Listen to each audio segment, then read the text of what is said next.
What's up, everybody? Derek Anderson, the DA, and this is the box office breakdown. As you know, it's the scoreboard for the film industry. This is where we take a look at who's hot, who's not, the winners and the losers from the past weekend. We also check out the week that just passed, along with the week to come. And yes, Morbius wins the week, but we weren't really surprised by that. It's the new film, it's a comic book movie, and the competition that was out there, Batman had already had his decent run. I think we're in the 5th week for Batman, so this was not surprising whatsoever. But that number, on the other hand, that is a little bit surprising because, you'll remember from the box office predictions that we just had that I thought, I predicted it would do around $44 million in the overall world or weekend box office. And yeah, it fell short of that, 39.1 million. So let's go ahead and get into this little article. It's going to give us some information. Also says there that Sonic 2 opens overseas. We'll touch bases on that in just a moment.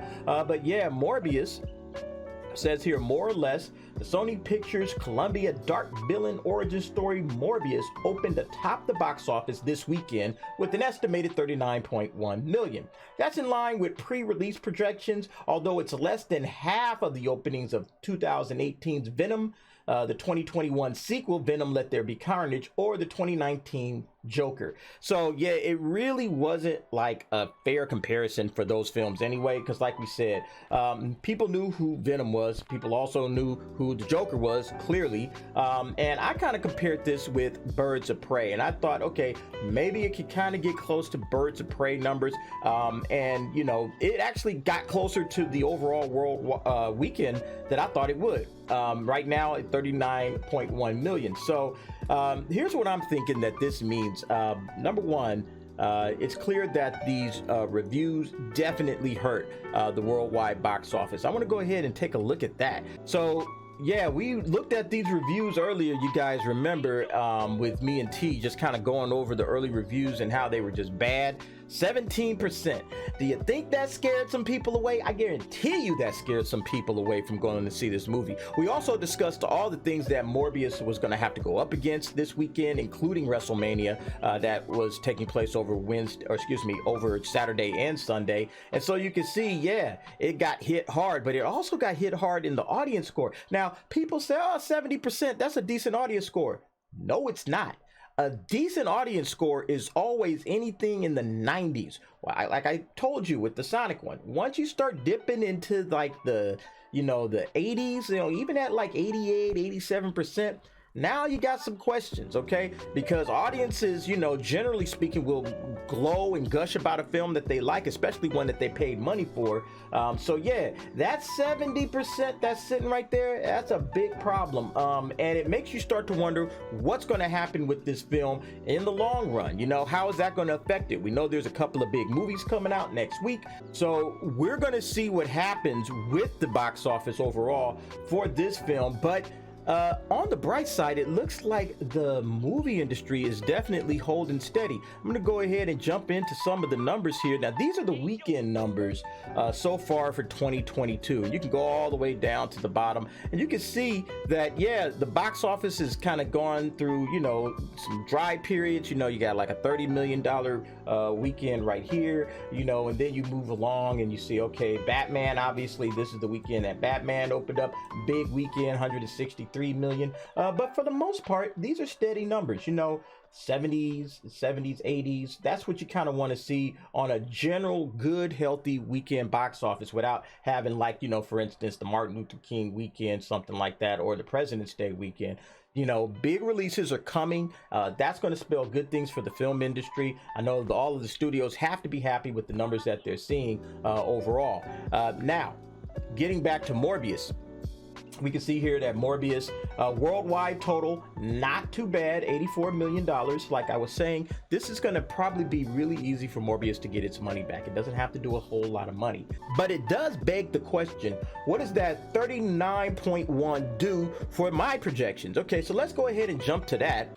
All right, and those were my original projections. So you can see that I had the opening weekend for Morbius at 44 million, a domestic total of 117 million, and then a worldwide of 290. Now, if we were to do the math, based on the multiplier, remember I said we were basing it off of Birds of Prey, that was our comparison film, and that it was a 2.6 multiplier for Birds of Prey opening weekend towards the domestic total. So now you say, okay, if Morbius has an opening weekend of 39.1 million instead of 44, how does that adjust everything that I projected? Well, I'm going to show you right here. Here's what I got. Okay, so making all the adjustments, that's what I come up with now. Okay, so you can see 17 million. That's actually what it did Friday night. Not a bad Friday night. I thought, okay, 17 million, this thing's about to take off. Nope. Remember WrestleMania, I said it, and I think that had a huge impact along with the word of mouth, the negative press, the bad reviews. That really sunk it. So now it only makes 39.1 million. And then just the domestic total. So now with the multiplier, that means the domestic total is only 101 million instead of 117 million, and then the worldwide total still ends up at 217 million. Now, like I said before, it's going to make money, right? The break-even number was 188 million. It's going to be fine. It's going to make its money. But it does beg the question, if it has a significant drop, like, let's say, it gets a 60% drop, right? A 60% drop, which would be kind of okay in a certain sense, but not so good in another sense. Because it has a lot that it's competing against, right? Like, again, let's show it again. It's got Sonic, it's got Fantastic Beasts coming up in a couple of weeks, got Ambulance. We're going to talk about Ambulance in a minute. So there's a lot going on in the upcoming weeks for this film, and for it to already have bad reviews, I'm sorry if I'm a little pessimistic for Morbius right now, but making that 188 million, it's going to be nip and tuck. I'm just saying, it's going to be real nip and tuck. All right, but let's go ahead and check out the other numbers in the box office. Let's take a look at the overall top 10. All right, so here we go with the top 10 for April 1st through 3rd. Morbius, of course, sitting at the number 1 spot with 39.1 million. The Lost City comes in second place, 14.8 million. A decent drop, actually, for the Lost City. I'm going to get to that in a minute. The Batman at 10.8 million. Uncharted, 3.6 million. And then Jujutsu Kaisen at 1.9 million, making the top 5. All right, so for the rest, we have RRR at 1.6, Spider-Man No Way Home 1.4, Dog 1.3 million, X and Everything Everywhere All at Once, which kind of debuted on a limited basis, but it comes in at $1 million as well. All right, so next we're going to look at the week over week drops. So these are the week over week drops overall. Lost City, like I said, 51%. It's not bad, considering that it had another movie standing out there in Morbius that just dropped the same weekend. For it to only lose 50% or roughly 50% of its take from the previous week, got to give it to them. That's a solid number. Now they're sitting at 61.5 million worldwide. You got Batman at 47% drop. Now it's sitting at 710 million worldwide. Great numbers. Uncharted still chugging along at $373 million. It has a 28% drop. Jujutsu Kaisen, big drop for it, and also for RRR. These are foreign films, and a lot of people that have seen these movies already are the main audiences. So these are probably people coming back to see it for a second and third time. 57% drop for it, but it's doing very, very well for itself at 149 million worldwide. And then RRR, it's at 107 million. Now, there's some dispute about that number. I'm not sure if the numbers are accurate. I think it actually might have made a little bit more than that, but nevertheless, still doing good numbers. 83% drop though, week over week. Yeah, so I think sooner or later, this film is kind of probably get edged out of theater. So if you want to see it, you better go see it fast. All right, and then finally we get to the worldwide total. Like I said, there was some numbers confusions with RRR, so I don't want to put it in quite yet with the top 10 worldwide. I still want to do some research on that. But you can see, yeah, we still got a lot of foreign films in here. I love it. I love to see it. Watergate Bridge, Too Cool to Kill, and Nice View, all doing well. After my research, if I can confirm the box office for RRR, that's definitely going to jump in here, as you can tell. But look, Morbius already debuted at number 8. And that's what I was telling you guys last week. Like, we really haven't seen a lot happening in the box office early part of this year. So I think now that these movies are coming in, like Sonic, Fantastic Beasts is going to pop off the week after that. I think you're going to see the box office absolutely take off through April. All right, so let's get a taste of what's coming up for the next weekend. All right, so here we go. Next week, we got April 8th. Everything, Everywhere, All at Once is coming up, and also Ambulance and Sonic the Hedgehog. So 3 wide releases next week. Everything Everywhere All at Once, already we saw that it's done $1 million just in the limited releases that it's had. So yeah, those 3 big movies are going to make a huge impact on the box office. Now, what is that going to look like? Well, like I said, we saw that Sonic was already getting great reviews, and it's actually not surprising, because when you sit back and think about it, Sonic had a good run last year, or 2 years ago, I should say. This is the numbers that Sonic did, the original Sonic the Hedgehog, 148 million. This is domestic, 319 million worldwide. And, we had discussed, they said that Sonic had already released worldwide. So if we come down here, on the Box Office Pro, there it is. It says ahead of its April 8 domestic release, Paramount's Sonic the Hedgehog began with 25.5 million overseas in 31 markets, which the studio says is 2% ahead of the film's original rollout in like markets. So it's already doing really, really good numbers. I think Sonic, when it drops in this country next week, it's going to go off. It's going to take off. A lot of fans are looking forward to that. The trailers have looked pretty impressive and exciting. So I think that that's one's going to do very, very well. And going back to the reviews that we already looked at, it's sitting at 63%. I think it's up a percentage from when I looked at it last night. Extra little review in there. So yeah, Sonic's doing really well. Good reviews so far. And now I also noticed that Ambulance, the other movie that's coming out next week, has also gotten some early reviews. You can see it's sitting at 72% on Rotten Tomatoes. Now, I want to go ahead and take a peek at those and just kind of get an idea of what this film is going to be looking like. So yeah, there's some, got some tomatoes, got some splats, obviously. Let's see here. It says this is, it has more plot holes than plot. No one talks or behaves like a human being or someone in the job which they're employed for one of its 136 minutes. Okay, it's not going to be necessarily faithful to being an ambulance driver, so be it.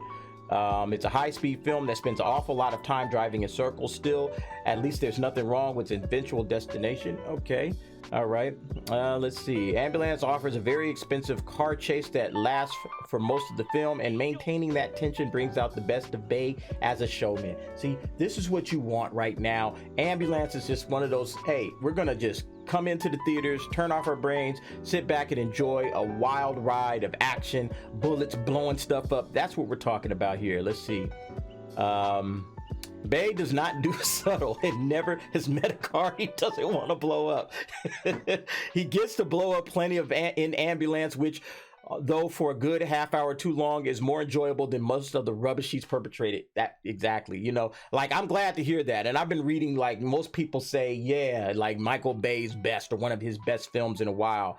It's a visceral, bloody, thrilling, and breathless piece of entertainment. See it big and see it loud. The Bay him demands it. I love it. I can't wait for this movie, man. Oh man, Michael Bay's tribute to the emergency services, which involves blowing several of them up. It's noisy, messy, and frequently absurd, yet somehow his most gleefully entertaining effort in at least a decade. Look, I'm pumped, man. I'm telling you, I'm pumped. Oh, I love it. One of those does exactly what's on the 10 offerings from the king of check your brain at the door action-packed thrillers. Sadly, the film is let down by Bay's trademark lack of sophisticated, self-aware humor. Look, as long as he's doing what he normally does, I'm in there, man. I'm good. It's exhausting as it is exhilarating in the way you expect him, and desire from a Bay film. Exactly. Bay's latest reeks of, oh my gosh. Look, man, I hate, like, film is supposed to be, Michael Bay is a fun guy. Listen to this guy. Bay's latest reeks of falsehood veiled as righteousness. Hey, shut up, dude. All right, this is fun. You're supposed to have fun with a Michael Bay film. Falsehood, man, come get out of here, bro. It's a bonkers, ballistic, brain-numbing ride. Yes, that's what I'm talking about. Yes, that's what we're here for. All right. Yeah, these are all good. Yeah, like I said, man, this is exactly what you want out of a Michael Bay film. You know, this is exactly what you look for. You come here, you just say, hey, man, I just want to see this dude blow up as much stuff as possible. Yeah, you know, getting excited about it. You know, Armageddon. Yeah, Armageddon was the same kind of film. You know, if you liked Armageddon, you liked the first Bad Boys. You know, all the Transformer movies. Now, I didn't like the later Transformer movies. Like the first couple of ones was cool. I thought like, okay, they kind of ran out of ideas and they're just throwing robots in there, which again, it was fun for the most part. You know, you just like seeing stuff blow up. You like to see the action. So yeah, I think Michael Bay and Ambulance are going to be a nice, pleasant little shot in the arm for the film industry, especially at this time. You need those kind of films to kind of mix in with your comic book movies, with your little dopey romances. You know, then you got your kids movies out there. It's like, hey, the men needs, like, I want to see stuff too. Like, yo, what's out there for me? You know, yeah, I like all of these movies, but I want to see something that's just like male machismo. Let's get in there, beat them up, blow them up, shoot them up. Let's go. That's what I want to see, and that's what this movie is going to bring. Okay, so that's going to do it for the box office report. I want to thank everybody for watching. Definitely appreciate all the new subscribers, seeing you guys coming in. We're going to go ahead and end that here, but you know, let me know what you expect out of the box office for this coming weekend. You know, who's going to win? Is it going to be Sonic? Is it going to be Ambulance? Do you all, or, and I think it's going to be Sonic, but or do you think that Morbius will still have a little bit left in the tank? You know, go ahead and jump down in the comments and let me know what you think. All right, that'll do it for me. Thanks for watching. See you next time.